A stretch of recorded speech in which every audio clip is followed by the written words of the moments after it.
This will be a fairly short video. You can see problems 1 through 50 are just naming the elements. Hopefully you know those. That'll be done quick, and then we start over with the normal test. So 1 through 7 are matching terms. I blurred out the matching terms this time, but you can read the definitions. So try and find the words that match those definitions of 1 through 7. These are all on pretty much the same page of your lab book, if I remember correctly. It's called Concept Development.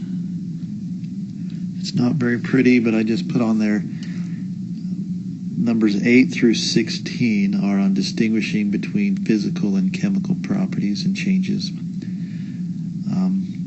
I was going to take a picture of it and show it, but then you would have every single answer. So just make sure you understand that if something is the same before and after, like we talked about dissolving sugar, sugar's still in the solution, it's just smaller so we can't see it and we can get it back, so that would be something physical.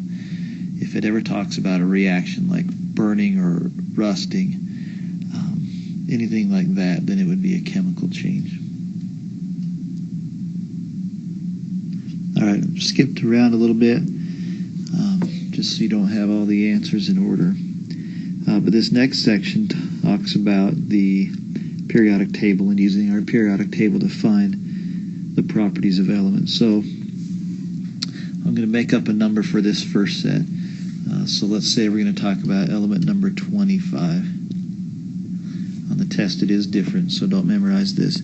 Element 25 is right there. So it asks what period is it in. So if you look, it's in the 4th row down. So we're going to use the bubble sheet. So you would look over here, and anytime there's a number that's a 4, you would put D. What family number does it belong to? So this is a bad example that I chose 25. If I chose 25, the family name would be B, the transition metals down here. So obviously this is one of those that's in families 1 through 8. Then is it monatomic or diatomic? You'd look at your periodic table and you'd notice that 25 does not have a 2. So it would be A right here, monatomic. Will it conduct electricity? Well, these are metals. So we would say A, yes, it does conduct electricity. Is it a metal, non-metal, or metalloid? We just said it's a metal, so over here it's a metal. Is it a solid, liquid, or a gas at room temperature? Alright, so you would see that it's not labeled as a liquid or a gas, so it must be a solid.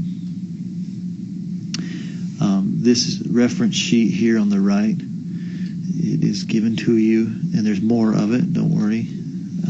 If you look here, there might be some questions that aren't on this, but there's more off this screen.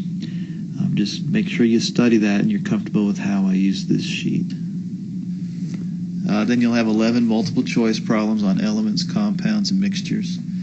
Don't overthink these, just know that an element can't be broken down. A compound has to be chemically broken down, and a mixture is separated through physical processes. Go. Then there's this flow chart where you're going to use the properties right here to separate this into 3 groups. It should be fairly simple, especially since you can see it right now in front of you. Just make sure that you follow the rules. Don't ask a question that has only one answer, and don't put one thing in more than 2 places, or more than one place. All right, then finally, this is review from the previous section or lab book. We're going to use these graduated cylinders and this balance to answer these questions, and finding the density will be the end.